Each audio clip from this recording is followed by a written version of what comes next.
Hello students, कैसे हो आप? स्टूडेंट्स, हम क्लास 10 का टॉपिक डिस्कस कर रहे हैं यहाँ पर अर्थमेटिक प्रोग्रेशन यानी कि समांतर श्रेणी। हम प्रीवियस वीडियो में समांतर श्रेणी का इंट्रोडक्शन आपको डिटेल में दे चुके हैं और हम समांतर श्रेणी का nवां पद nth टर्म ऑफ एपी भी एक्सप्लेन कर चुके हैं अच्छे से। आइए अब हम जो आज टॉपिक ले रहे हैं वो है समांतर श्रेणी के n पदों का जोड़ यानी sum of n terms of AP. ये फॉर्मूला आपको बुक में भी एज इट इज मिलेगा, बट इस वीडियो में मैं इस फॉर्मूले का डेरिवेशन देने जा रही हूँ आपको, ताकि इस फॉर्मूले के डेरिवेशन के बाद आपको ये फॉर्मूला अच्छे से रिमेंबर हो जाए, याद हो जाए। समांतर श्रेणी के n पदों का जोड़ ज्ञात करना बहुत ही आसान है अगर ये फॉर्मूला हमें पता हो। कोई भी श्रेणी अगर समांतर श्रेणी है ना तो उसका जोड़ हम इजीली ज्ञात कर सकते हैं इस फॉर्मूले की हेल्प से। ये क्लास 10 का वैसे तो टॉपिक है, बट 11th क्लास में भी हमारे ये यूनिट आती है एपी और उसके कंटिन्यूशन में जीपी। तो आज डिस्कस करते हैं समांतर श्रेणी के n पदों के जोड़ के बारे में। शुरुआत करते हैं। मैंने यहाँ फॉर्मूला लिख दिया है क्योंकि हम इस फॉर्मूले को डिराइव करने जा रहे हैं। एस यहाँ पर है जोड़ के लिए, सम ऑफ n मतलब नंबर ऑफ टर्म्स के लिए है यहाँ पर, sum of n terms, S N यानी सम ऑफ n टर्म्स। ये फॉर्मूला है आपका n/2 into 2a plus n minus 1 into d. a आपका पहला पद होगा, d आपका सार्व अंतर होगा और n आपके पास यहाँ पदों की संख्या होगी। और मैंने एक फॉर्मूला और भी लिखा है, यानी हम चाहे तो ये यूज कर सकते हैं और चाहे तो ये भी यूज कर सकते हैं। ये फॉर्मूला लिखा मैंने n/2 a plus l, n पदों की संख्या, a पहला पद और l है आपकी लास्ट टर्म, अंतिम पद अगर आपको दिया हो तब आप ये फॉर्मूला यूज कर सकते हैं। और अगर अंतिम पद नहीं दिया हो, सिंपल आपको समांतर श्रेणी दी गई हो, तो आपको ये वाला फॉर्मूला यूज करना है n/2 into 2a plus n minus 1 into D. आइए शुरुआत करते हैं। तो मैंने यहाँ पर समांतर श्रेणी का मानक रूप लिखा है, जनरल फॉर्म ऑफ एपी। क्या है जनरल फॉर्म ऑफ एपी? हम प्रीवियस वीडियो में डिस्कस कर चुके हैं। तो लिखा है मैंने a plus D, a plus 2d, a plus 3d dot. ये पहला पद हमारा a, सारवंतर आप देख रहे हैं d ऐड हो रहा है तो हमारा सारवंतर हो चुका है, कॉमन डिफरेंस हमारा हो चुका है d। आइए शुरुआत करते हैं। मैंने यहाँ पर लिखा S1, एक पद का जोड़। एक पद का तो क्या जोड़ होगा, एक पद तो खुद ही होगा, तो S1 हो गया आपका A1 यानी पहला पद। पहला पद हमारा है a, ठीक है। आइए अब लिखते हैं S2 मीन्स दो पदों का जोड़, पहला पद जमा दूसरा पद, ठीक है। अब पहला पद है हमारा बच्चों a और दूसरा पद क्या है a प्लस डी, ठीक है। तो ये क्या बन गया आपका 2a प्लस डी।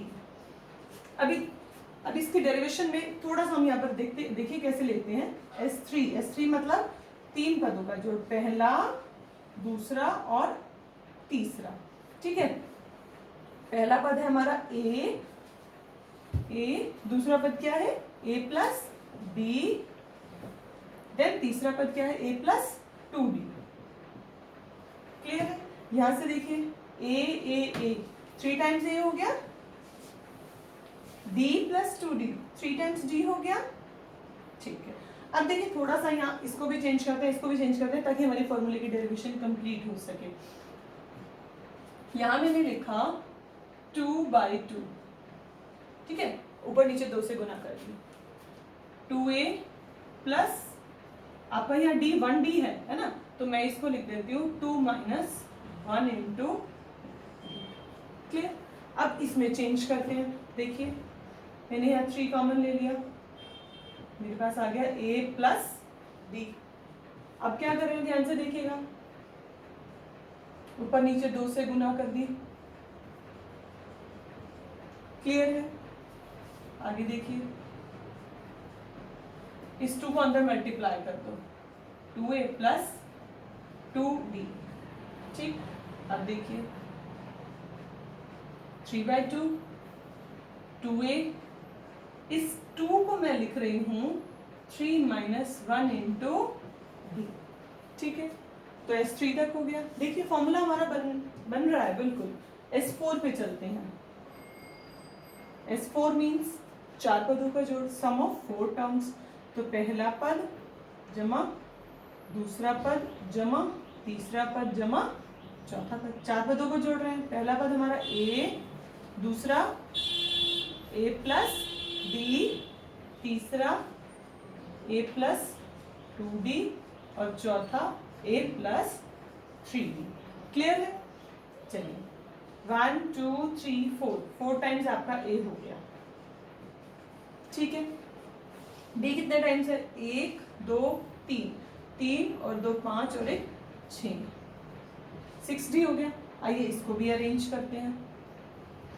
मैंने 2 कॉमन ले लिया है। ठीक है, तो ये 2a और ये हो गया आपका 3d। क्लियर? चलिए इस 2 में ऊपर नीचे 2 से मल्टीप्लाई कर देते हैं, तो ये बन गया आपका 4/2। ठीक है, 2a, इस 3 को मैं लिख रही हूँ 4 माइनस 1 इंटू डी।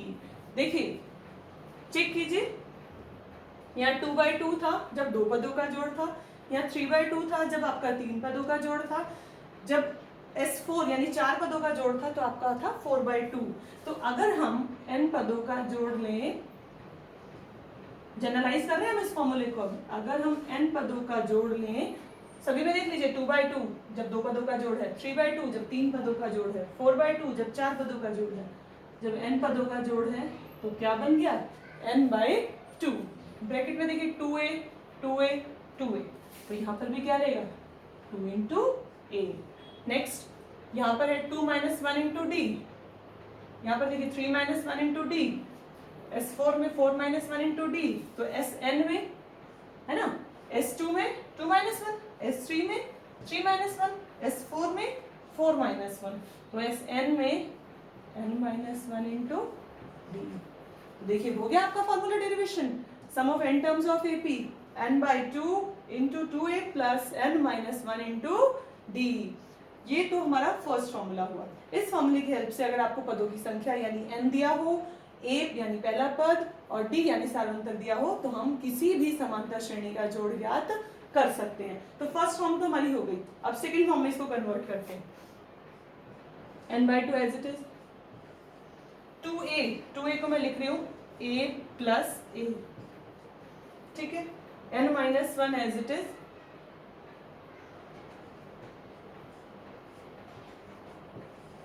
ठीक है। अब ये इस a को एज इट इज रखते हैं,